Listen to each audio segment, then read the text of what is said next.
Check one, two, three.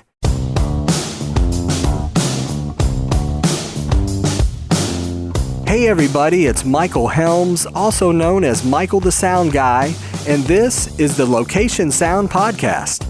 You know, each episode we talk with location sound mixers, boom ops, and other industry pros about the various aspects of recording sound on location, whether it's for feature and independent films, TV commercials, interviews, any time where dialogue from actors is recorded. I started my career in the recording studios in New York City with some of the big artists back in the day, and later on projects for networks like HBO, Sci-Fi Channel, and the Cartoon Network. As time went by, I got out of the studio and began working in production sound. Whether you're a seasoned veteran or just starting out, thanks for joining us. All right, my guest today is a production sound mixer and owner of PVM Sound. He's based out of Southern California. Please welcome Paul Vik Marshall. Hey, Michael, thanks for having me. Yeah, I am a Southern California mixer. Indeed, I am.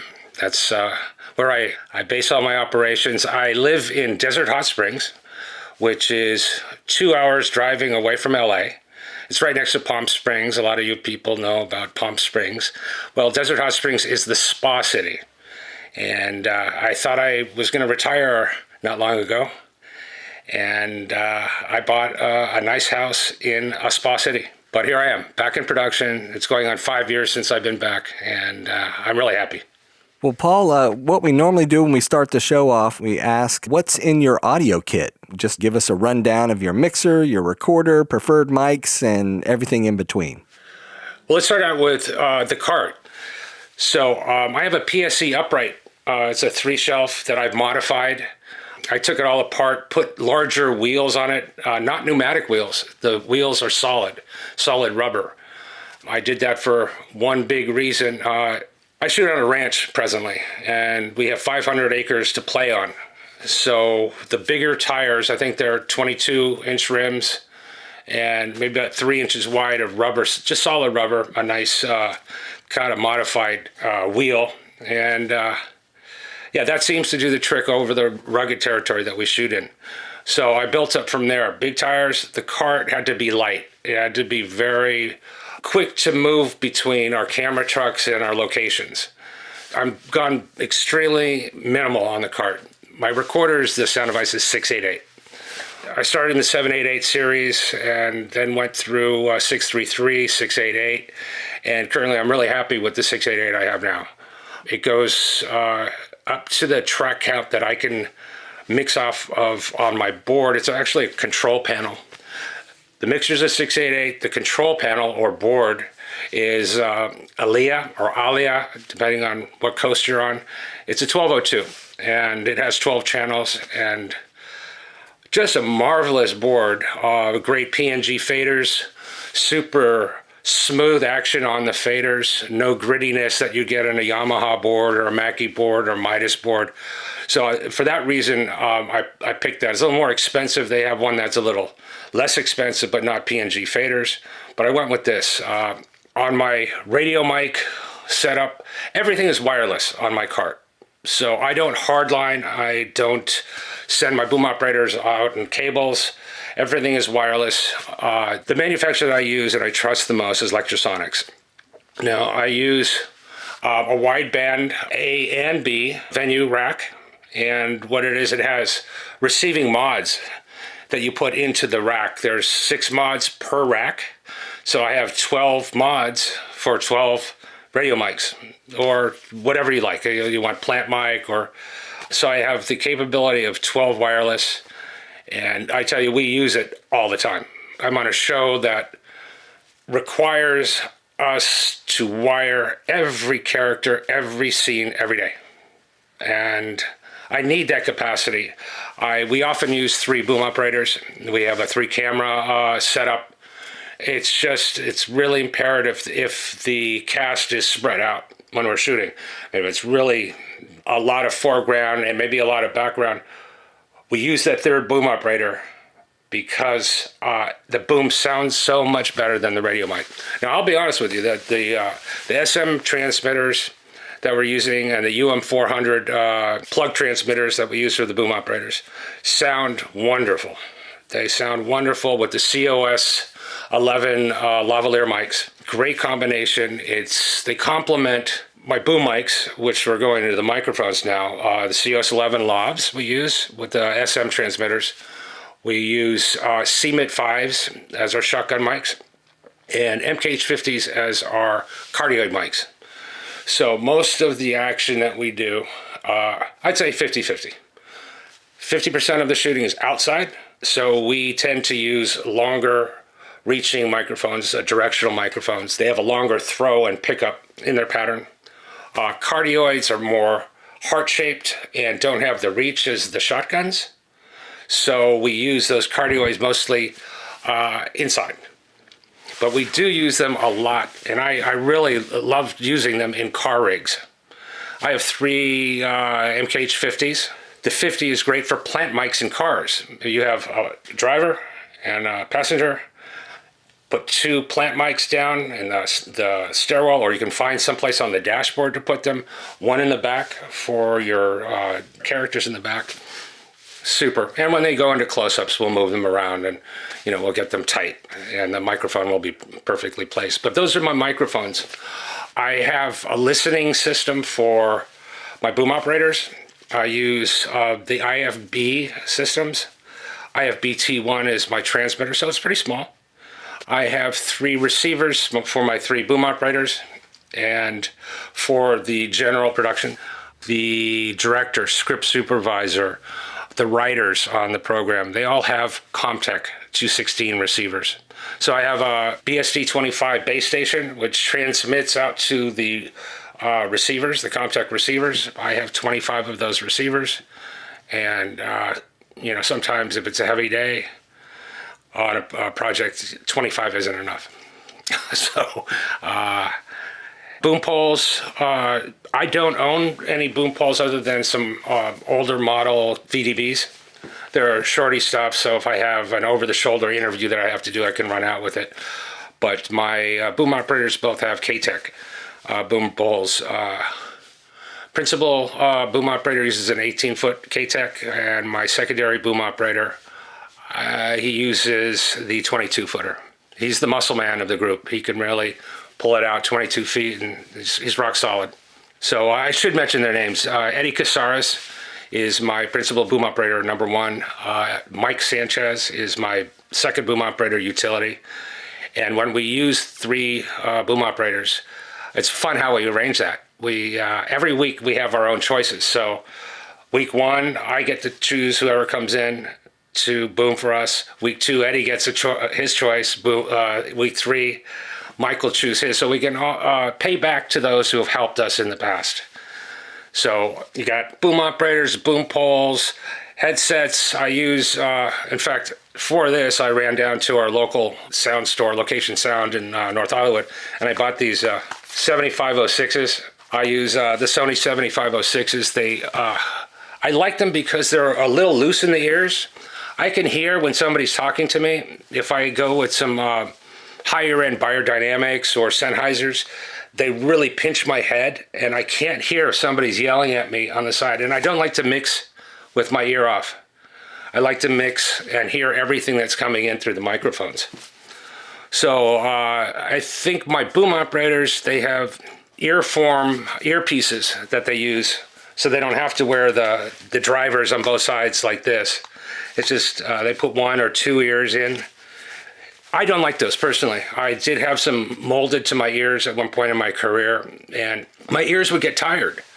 All that sound amplified through a device that is stuck in my ear just fatigued my inner ear. And I want to save my hearing.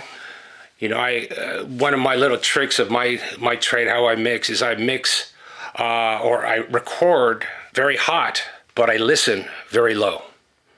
So I know if at the low volume that I'm hearing at, if I hear something that goes over dialogue, that overlaps dialogue somehow, it's going to be something I have to fight for.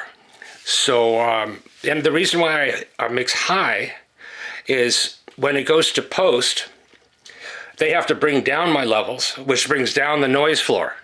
If I record at minus 16 dB, minus 10, even 0, They bring it up, they're going to bring the noise floor up.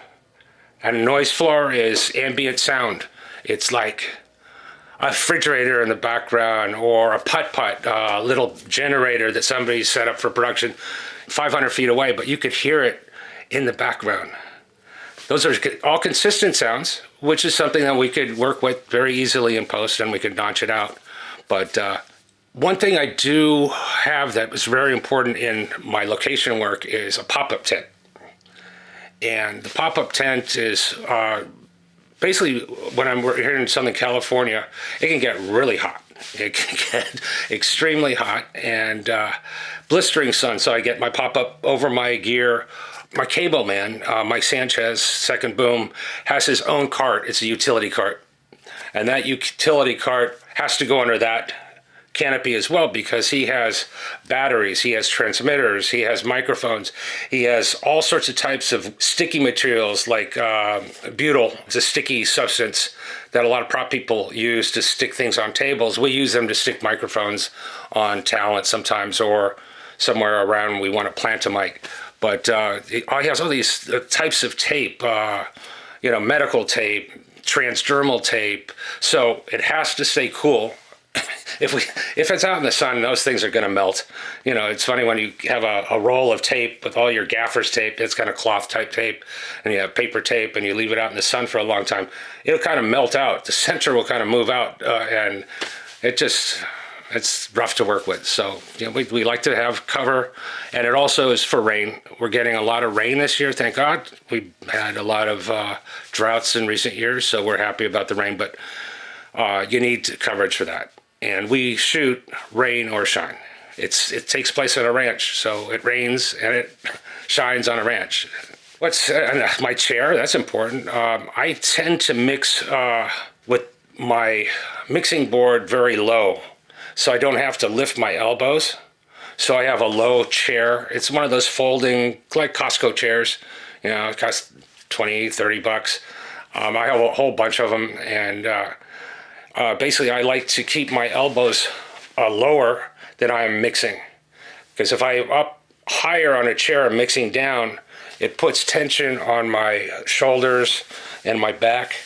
And that's one of the big considerations that mixers have to take into account, is feeling comfortable behind the board. Because, if you're on a series, you're behind that mixing panel for 10, 12 hours a day. And you want to be comfortable. So what else in our bag of tricks? We have a video cable that goes hardline to tap into our video monitors for the crew. Vanities are hair and makeup. They have monitors that they see, so they can look at their portion of the film, whether it's hair or makeup, or we'll tap into that hardline. We usually have 3 monitors that we have on our cart. I use dual Marshall HD speakers. HD monitors, and dual Blackmagic. So I have actually 4. The Marshalls are on top because they swivel. Because I'm sitting so low, I want to swivel down. The Blackmagic are right in front of my eyes. So I couldn't do a scene that has 10, 12 characters without a monitor. Back in the day when I started, we didn't have monitors. We were really mixing to our ears. Now it's come to mixing with your eyes, your ears, and your hands. When I started with the Nagra 3, Nagra 4, gosh, you only had 3 channels. Let's say you had a Pico board with potentiometers, those round potentiometers. You had 4 channels. And you were truly mixing down to a mono track. And you could mix to a stereo track. That came later. But when we started, we were mixing to mono. And now I do a mix track, left and right mix. I pull down my second track, my right track, at minus 10 dB. So if my lead track, left track, is too hot, they can always refer to my second track at minus 10 dB. It won't digitally clip. Then we went to the DAT 2-track recording. Then we went to DVD RAM, where you could do up to 6 tracks on some of the machines. I think the Fostex A24, I think I had like 4 of those, and they weren't recording simultaneously, they're all armed to go simul. So once I finished this DVD track, I'd go to the next one, go to the next one, they're all routed into the same output. So I could go 40 minutes times 4, 160 minutes. Now, with our recorders, this is the biggest change in the industry since I've started. And it's changed the way we mix. Like I said, we mix to our ears to begin with. Now we're mixing with our eyes, our hands, because we have so many channels to mix with, and our ears. Then I have ISO recordings all the way through. I record every single mic pre-fade. That means it's recorded before I push the fader up. So I set the levels on my recorder to begin with before they go out into a scene at a certain level, so I know they're going all the time. My faders aren't up, but the tracks are moving up and down. And that's what we call a pre-fade ISO. Post-fade is when you have the fader, when you push it up. Yeah, that's the biggest difference. It's just the multi-tracking. Producers want more radio mics. Post-production wants more information. In fact, I've incorporated a new track specifically. It's my 13th track. It's specifically for ambience. Ambience is very important for post-cutting, because when you record in certain angles, your microphone will be pointed at different noise sources, and you'll pick up different sounds behind your subject. And with a 13th track or an isolated ambient track, we have that rolling all the time. So post-production can go in and use that to lay down over the cross-coverage audio. So it's one big single source recording, and it doesn't sound like when they clip down the dialogue, it doesn't sound like it's jumping from angle to angle. And that's one of the things that the post-production guys do. They do it so well. They sweeten dialogue. But we try and make it as easy for them as possible. The cleaner tracks I give post-production, the happier they are. They get to fool around with their effects and their music. They don't have to worry about bringing in actors for ADR, which is additional dialogue replacement, looping. So we've gone through my cart, a little of my history, why we do things for post. I love sound. I've been doing it for 30 years. This is my background. Yeah, tell us, how'd you get started in production sound? Roundabout way, I'll try and make a long story short. I was a gemstone broker. I'm a licensed gemologist. And I brokered gemstones all over the world. One of my big purchasing continents was South America, specifically Brazil. And I was on a trip to Brazil where I had bought a lot of stones. I had stones on consignment. Basically, they gave me stones to sell for them in the United States. And I would sell them and then bring back the money when I finished the sales. I got held up and I lost everything. I lost cash, stones, consignment stones. I was in a heap load of trouble. I eventually made my way back up to the United States. I had to kind of rethink where I was going because I was penniless. And I decided I wanted to make a documentary about gemstones, where they come from, how they're cut, the history, the lore, the power of the stones. And moved to LA, called on my buddies in San Francisco, where I'm originally from. I was born in San Francisco, and a lot of them were musicians. So they called their musician friends down in LA, who called their film friends who did sound, and by a roundabout way, I got into sound that way. My first experience on a set was on Fabulous Baker Boys with Michelle Pfeiffer and the Bridges Brothers. I was a fourth man, and unfortunately it was in the days of a lot of drugs. I won't mention the mixer, but and all he wanted me to do as his fourth man was run to a real bad section of LA, pick up his drugs and bring it back to the set. And after an evening of this, I said, wait a minute, this is not my gig. I'm not doing sound. I'm doing something illegal. So my first day on the first set was weird. But then as I got back I did a PA job a couple of times, and I leaned towards sound guys. And that same guy that did the drugs got off the drugs and became my mentor. I guess I could, because he would be very proud to say that you could kick a habit. Stefan von Hase, he's a German mixer and extremely talented. He has a perfect pitch, which isn't required in sound. You don't need a perfect pitch to record good sound. I don't have it, and I think I record pretty good sound. But Stefan von Hase was tough. He was of the German teaching method of yelling, screaming, and just making you feel really shitty. And I learned very quickly when I was thirding for him. Now, we could say thirding is a cable man, utility sound person, basically support for the sound team.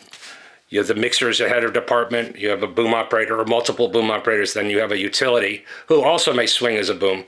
But utility takes care of equipment, inventory, moving carts on sets, to and from the trucks, pushing to whatever part of location you're going to be shooting.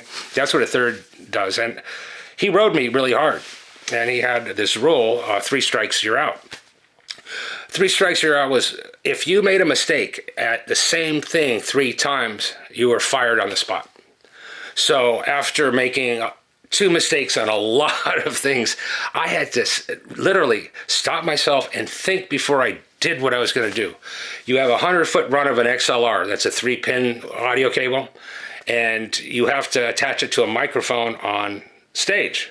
Well, my 2 strikes were I had run that cable at different times on different projects, but the wrong end. I had brought in the male end to a female input on the mic. And I just, oh my God. So I became very good at making sure that I wasn't going to make another mistake like that. These are simple mistakes that we all make. The biggest mistake the mixer can make, and I'll be honest with you, it's very human, is that they'll freak out, nothing's working. Turn the machine on. I tell you, sometimes we go through all these motions, we get all upset, and something's not on. We do a logical step, sequences of steps when we get to the set. I can sort of, because we have so much electronics, I sort of imagine it like being a pilot. You go and you have a checklist. You know, you go through all your meters and your settings, and that's what we do with our mixing carts. Making sure that all the channels work, all the frequencies are coordinated. The microphones have the right pads on. That's, it's just, it's so many things we have to think of. And, you've got a good support team and your boom operator and your, hopefully, your boom operator and your utility. Talking about some of those early days and mistakes, what was your worst on-set experience? I was so naive getting in. I didn't know anything about sound. I was a gemstone broker. I was dealing in emeralds, tourmalines, diamonds, you name it. I didn't know what end of a microphone to point where.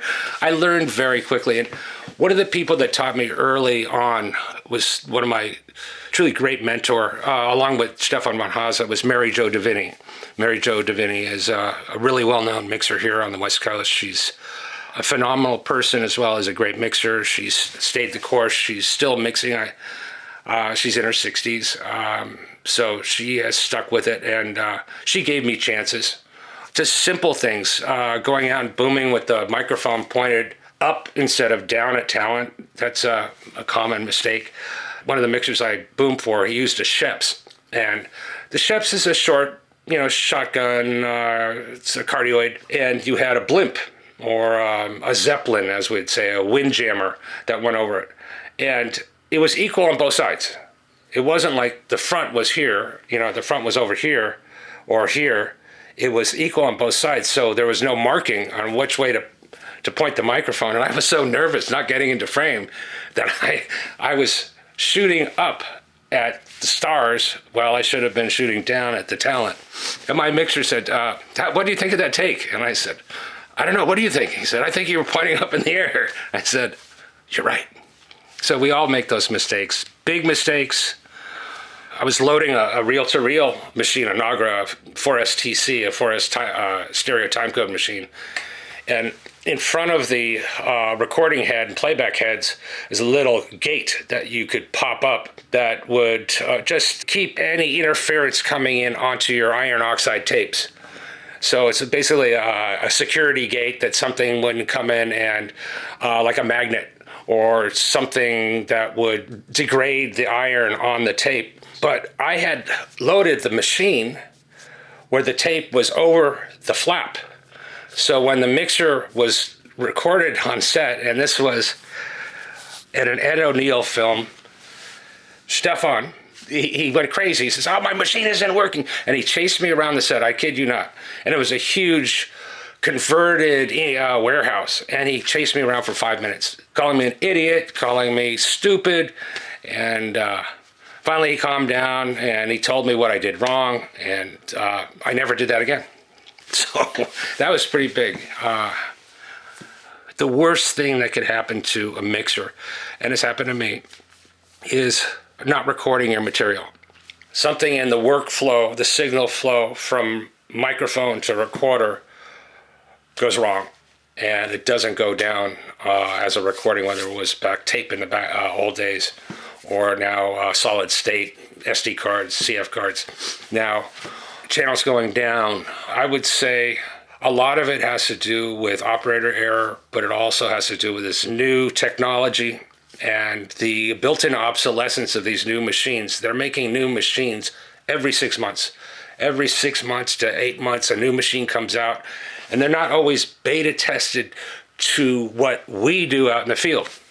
They may have Align Sound Devices is a great company where they do get a lot of feedback from production sound mixers, location mixers. But what you want to do is you want to get, for me, is to record that dialogue up front, center, and clean.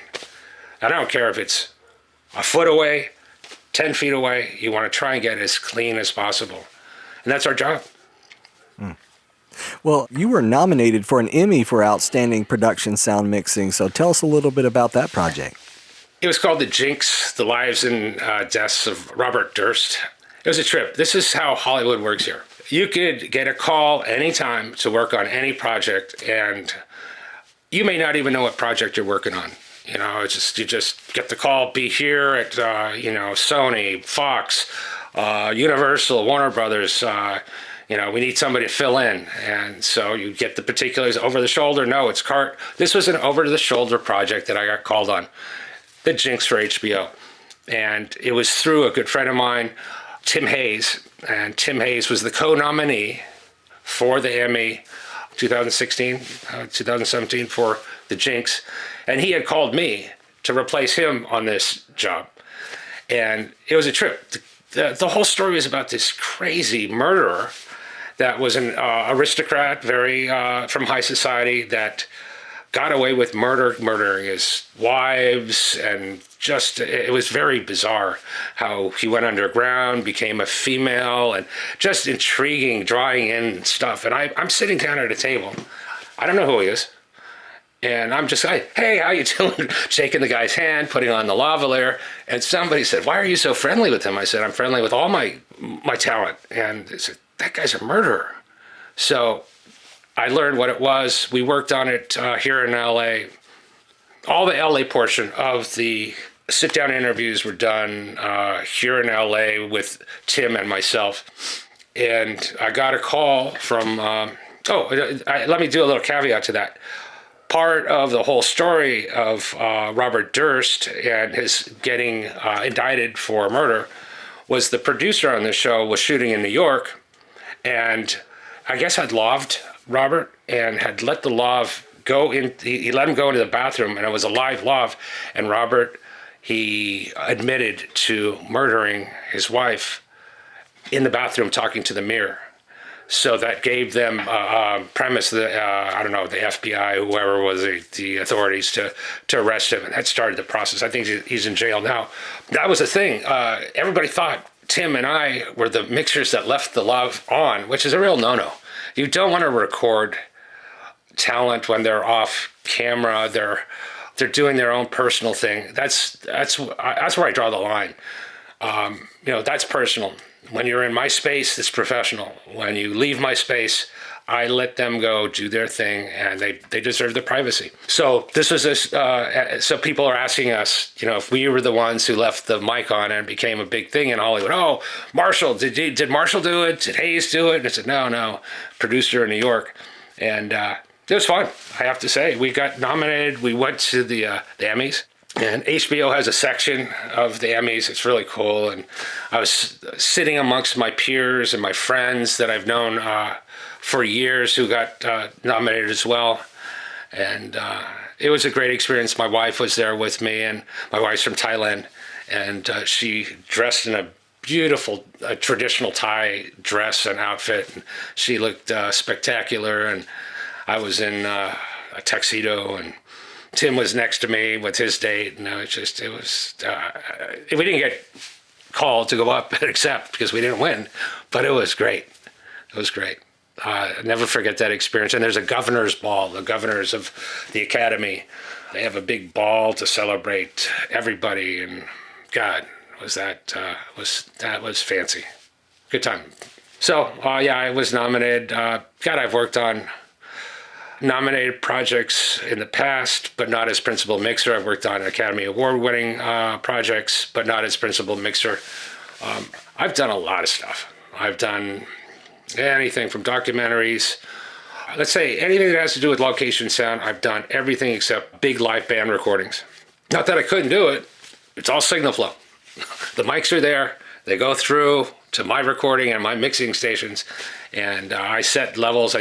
One thing I don't do, and this is different than live sound, I do not EQ. I don't mix with any of my EQ levels. I let that happen in post.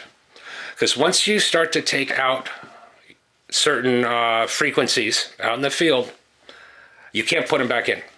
Let's say you're trying to just dial out a cement mixer or just something really loud in the background. Just remember, post can do wonders with what you give them, but you don't want to take anything out in the field that can't be put back exactly as you recorded it later.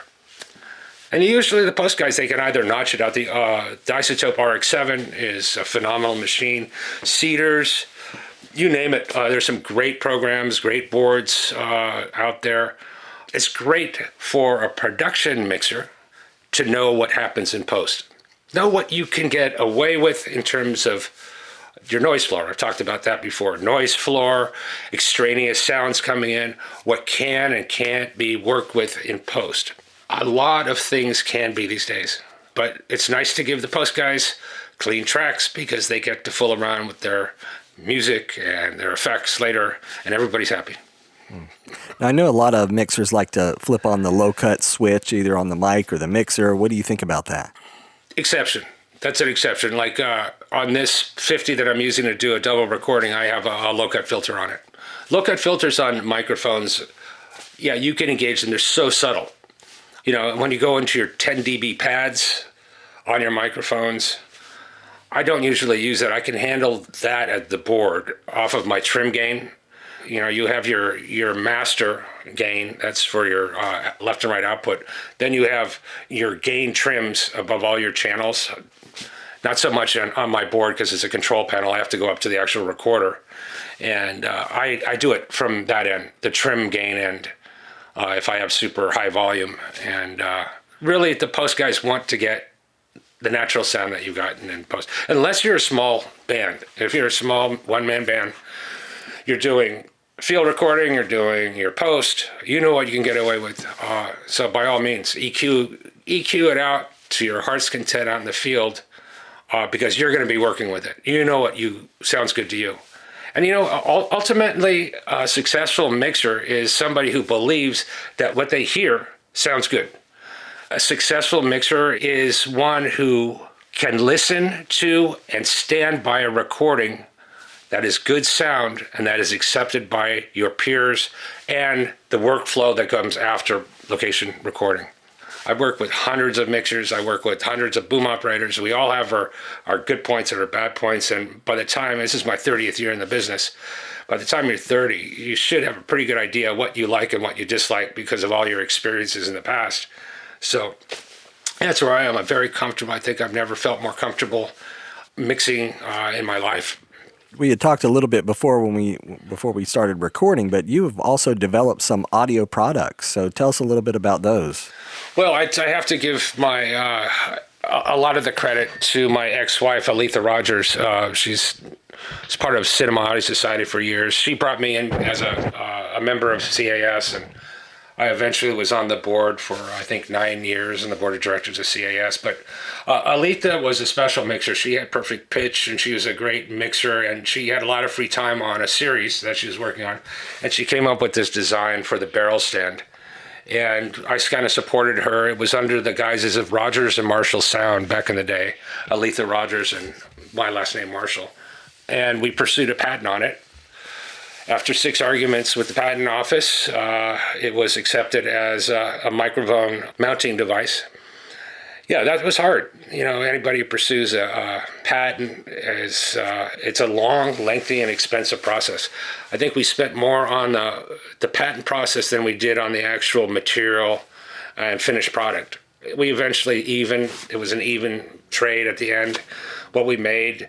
I had so many of them that I was giving them away at raffles here in LA at sound mixers and sound seminars. So it was a good promotional thing for me. The barrel stand is a mic stand that starts with an aluminum base about a 1/2 inch thick, 6 inches by 6 inches on the base plate. It has a 3/8 inch screw in the middle. And what you screw on top of it are aluminum cylinders. They're inch solid aluminum bars, I would say, or posts that you can screw into 3/8 inch, the receptacle on the plate, and you can screw other ones in to the top of them because they have the inverted screw, the threads in the top of the cylinder itself. It's like a pipe. And we have different size pipes to this, and it's great for planting in cars, podiums, behind things, for effects. If you had a dozen of these with a dozen mics out doing some effects for, let's say, our car job, you want wheels, tires, engine, exhaust, intake. These things could be used for mounts to put them all around the car that you're recording. They've been on, I would say, over 100 television shows. We've used them, and movies. My students all got a graduation. I've mentored students over the years, and when I considered them ready to go out in the field and make a living on their own, I would give them a gift of a barrel stand box. And how many pieces did it come with? We have 2 3-inch, 2 4-inch, 2 6-inch pipe, 2 8-inch pipes. So varying lengths, and you could put it up, I think, was it 3 feet? Above 3.5 feet is the tallest you could go when you extend all those pipes out, or those cylinders. And very simple concept, wonderful application when you get a chance. I'm not saying it's the best it could be used for everything when you plant mics, but we certainly use it a lot. There's a lot of good stuff out there. A lot of people have put a lot of thought into new products. It's incredible how much the industry has grown in terms of its advances and modifications to what we had 20 years ago. It's amazing. I love it. Another thing that I got involved with was solar panels.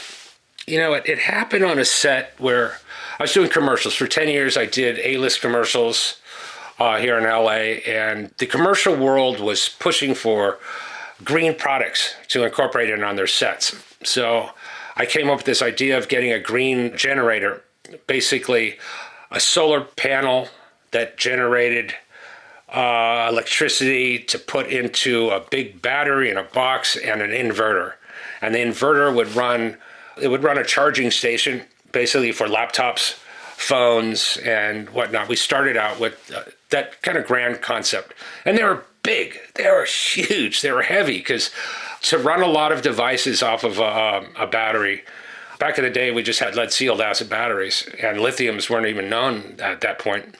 It was just heavy, 100-pound battery, and you're lugging it along in a custom-made case. And as lithium came into play and the batteries got smaller and lighter, we decided to put more into our units, and they became Wi-Fi stations.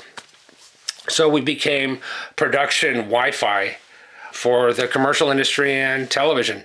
We would rent our units that were they're small Pelican cases that we had our lithiums in with our router and our DC distribution systems, our inputs and outputs. They're all proprietary. We all designed them ourselves, and we rent them out. And at last count, before we folded up, we were on over 3,000 A-list commercials, national commercials, and international commercials. We were very proud of it. But for one reason or another, we had to disband. And I'm very proud of the product. I still use it. I still use my solar panel on set. There's a point where I was running my cart, which draws about 10 amps. I was running my cart off of my charging stations, and it was really cool. The panels, when we first started, they were 240 watt. They were huge. I mean, they were very heavy and hard to move around. They were a liability because if they fell over, they could hurt somebody. So I designed with a manufacturing company in China a smaller folding system with the legs in the back, and it put out 80 watts on one small folding unit to 120 on another. So that's 240s and 260 watt panels. And off the 60 watt panel, I could generate enough electricity or charge to use, what was I using? A 40 amp lithium battery at the time.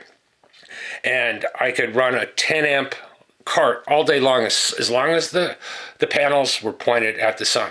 What started to happen to us, it became very physical. When you're on location, you're moving around a lot. So you have to move the panels with the charger, with the router. It just was very physically demanding on me because it was my company and I was promoting it.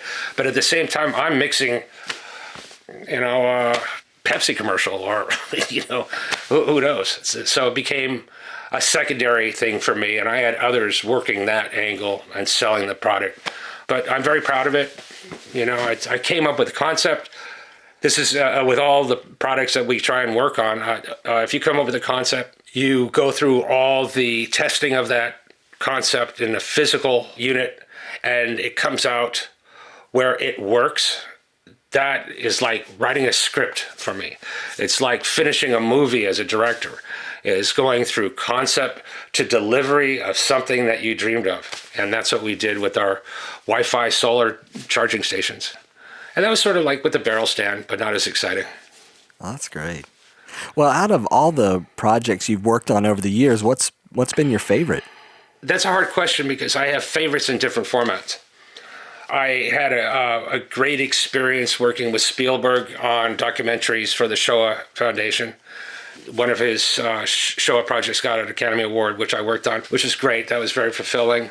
One of the best projects I had, it wasn't really something that was going to be broadcast.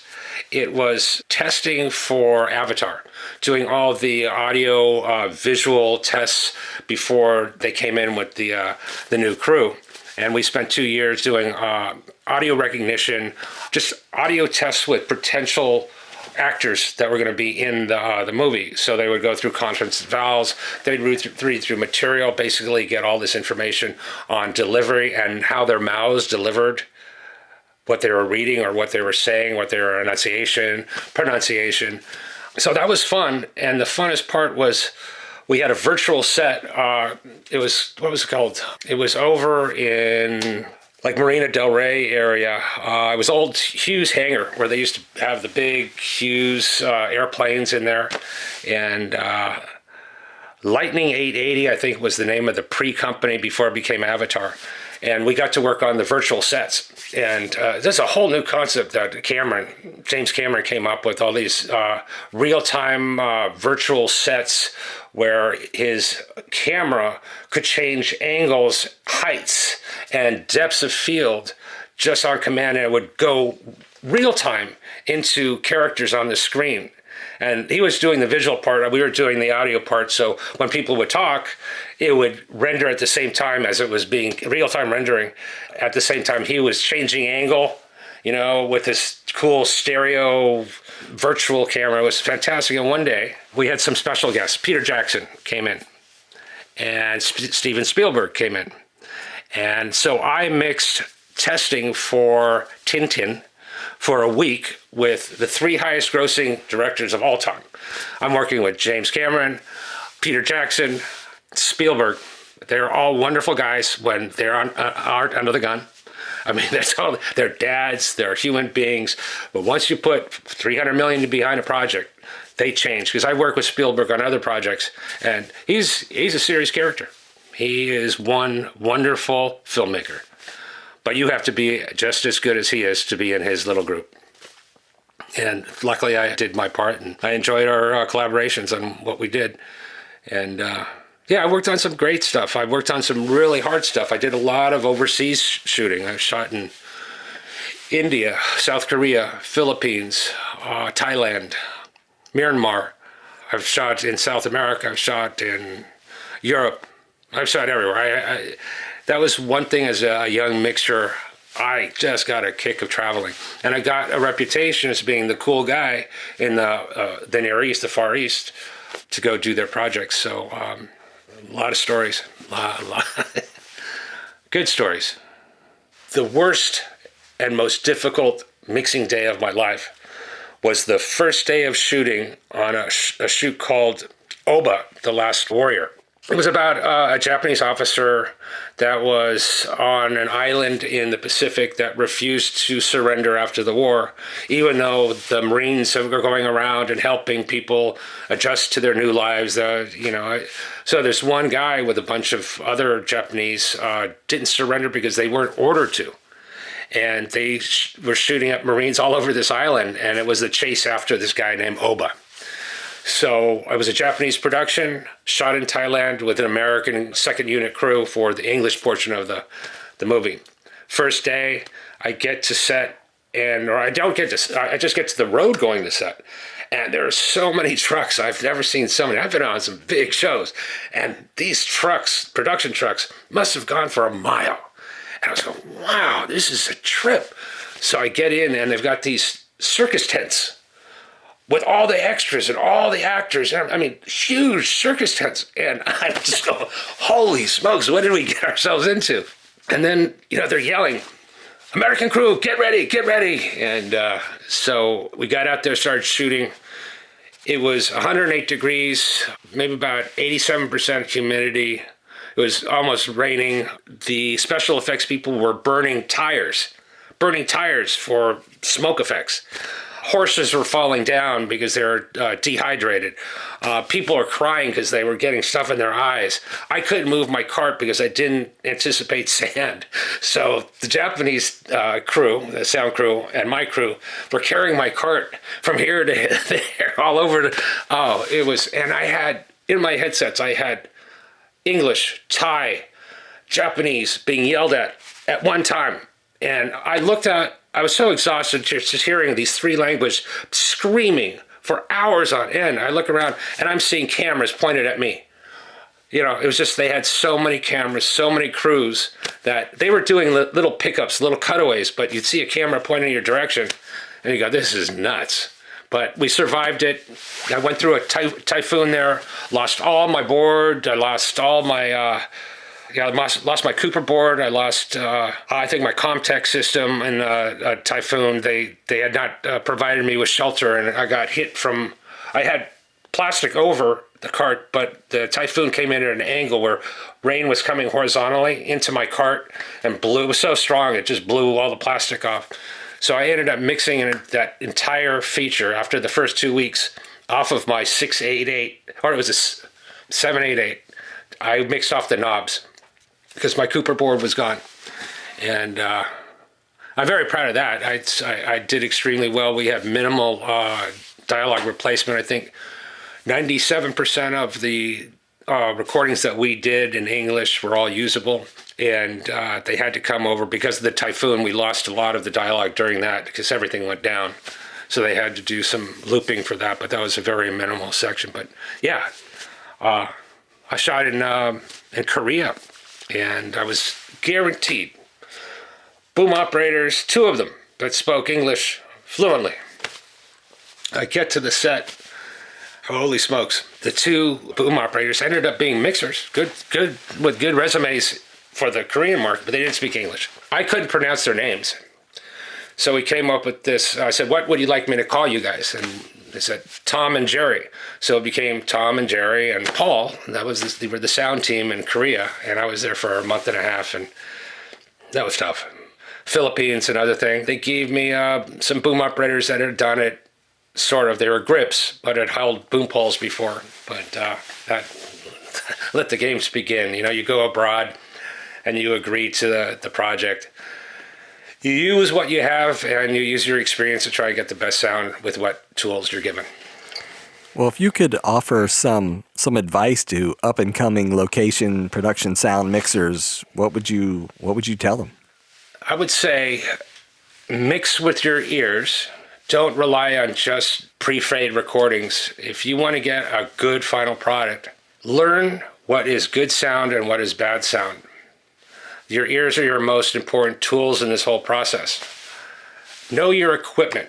Know the limitations of your equipment. Maintain your equipment. If you have somebody come in to work with you, trust that person. You could teach on the spot, and you have to realize that it takes years to become proficient at booming. It takes years to become a good mixer. But you can work towards being good. And you have to forgive those along the way that may not have it all what you're expecting. So I think underlying every position on a film crew, I don't care what you're doing, field recording, you're working for network, you're working on big features, television. The bottom line is if you're a good person, you're going to do well. Being a good person, being patient, anticipating the next step. That's one thing we don't want to hear out there as a sound team, waiting on sound. So you're always thinking a step ahead. You're always thinking one step ahead so people don't think you're holding them back. Just be patient. Try new things. Don't be stuck in the idea that a mic above you is the only way to boom. You have a frame. You have 4 sides. You can come in on 4 sides. Don't be stuck with just the conventional over the head, because sometimes you'll have a shadow over the head. Come from underneath, come from the side. Confidence is another thing that I would really push. Become confident in recording. As a mixer, as a recordist, you are ultimately responsible for what goes down on the recording. That's your job. And it follows you to the next job. And it follows you to post. It may follow you 6 months down the line when the post guys are working on your project that you did 6 months ago. So be confident in what you put down. Always speak up when something is wrong. Don't BS. Don't pull the wool over anybody's eyes and say you know what you're doing when you don't. If it sounds bad, take a deep breath, step back, and address the issue. Don't freak out. Don't scream, yell, and say, oh my God, there's a problem. I have a technical issue. That is your way. Always preface that with, forgive me, I have a technical issue. I'll let you know when I'm ready. That's the way to handle a bad situation. So those are my advice. Just be a good person. Be confident in your recordings. Speak up when there are issues at hand, and don't be embarrassed about speaking up. Wear comfortable shoes. Have a good chair if you're a sit-down mixer. Get your ears checked every year. A lot of us rockers, we don't have much hearing left, so make sure that, like I said earlier, I record hot, but listen low, and that saves my ears. Yeah.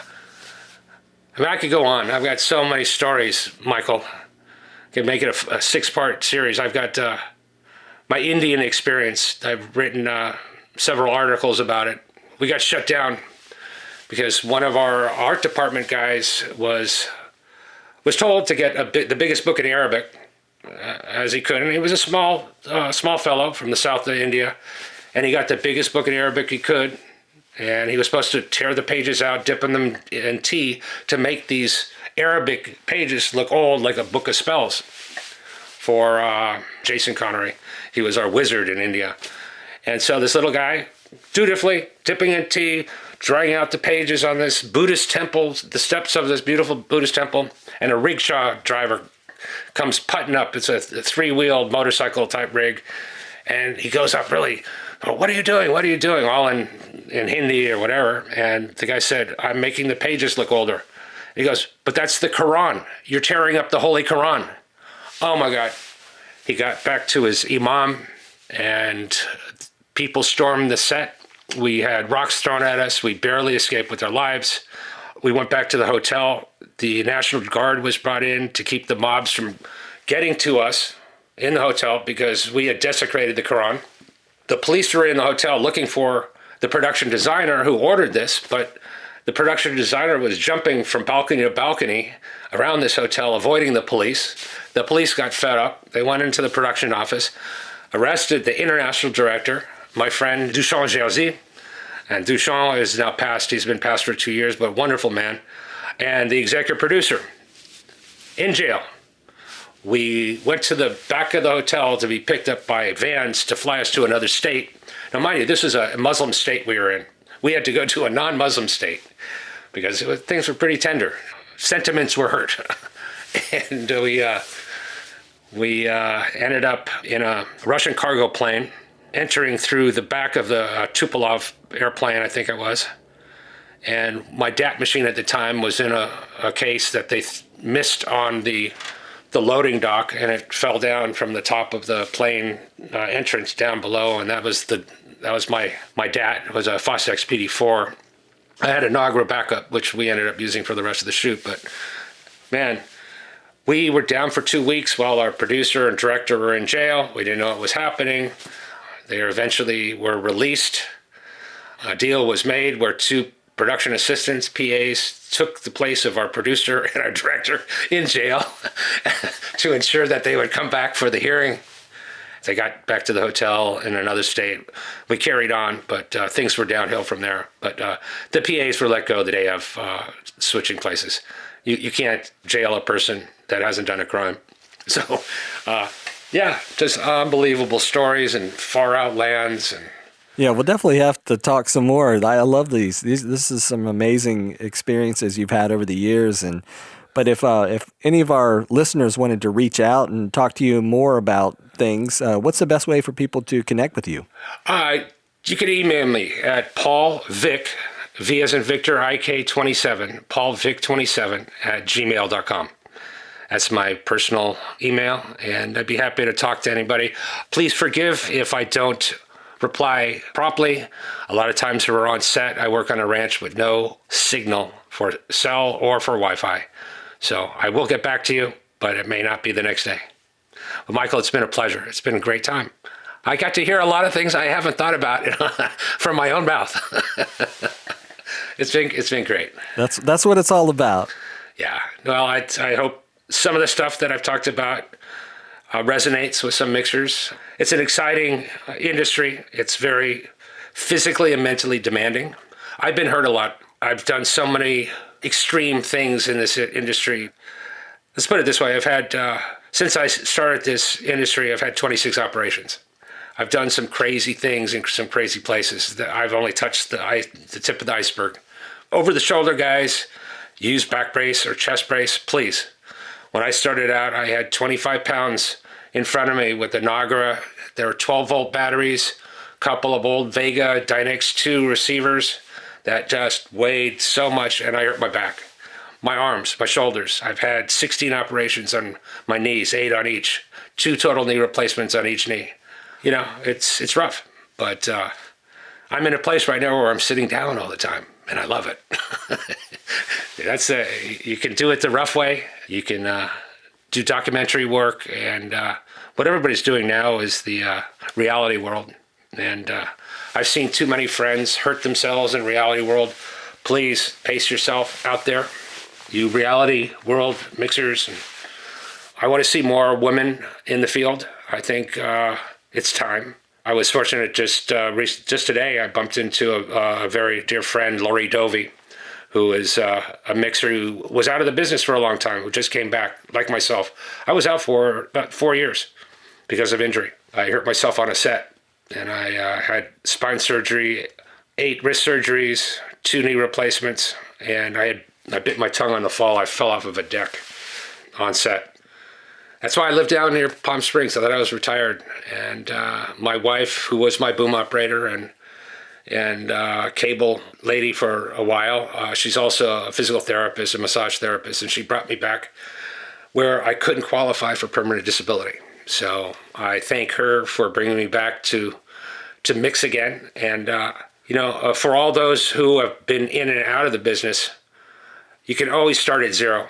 I've been at zero where I've sold all my gear thinking I was retired, but not being able to retire. I clawed my way back, and it's possible. I'm where I want to be in life, and it was hard.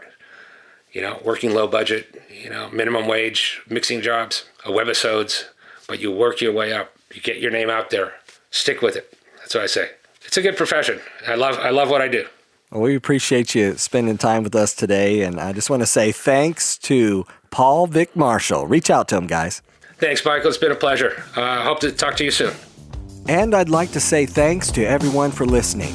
If you have questions or would like us to discuss a particular topic, email us at locationsoundpodcast@gmail.com. Please subscribe to the podcast and leave us a review.